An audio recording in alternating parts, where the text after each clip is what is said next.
Welcome to Tenor Tech, where I solve the problems you didn't even know you had. You start by verifying the exact property in Google Search Console and then inspect the problematic URL immediately. Use URL inspection to see why Google reports 404 and whether the page ever returned 200. Next, check server response codes with DevTools or curl to confirm it's truly a 404 versus a redirect.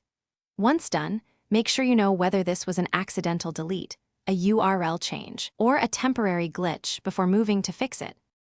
Now you decide the correct action: restore, redirect, or explicitly remove. If you can restore content, return a 200 and then request indexing so Google recrawls quickly. If the page moved, implement a 301 redirect to the new canonical URL and update internal links, then request indexing.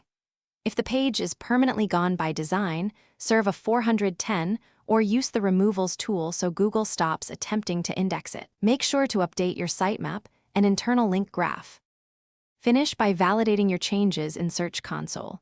Re-inspect the URL, request indexing, and watch the coverage report for status updates. If 404s persist, analyze server logs and crawl errors to find where Google gets the broken link, internal links, XML sitemap entries, or external backlinks.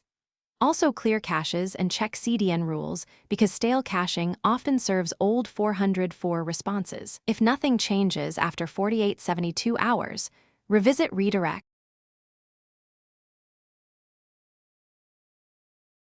Thanks for watching. Subscribe to keep your life in tune.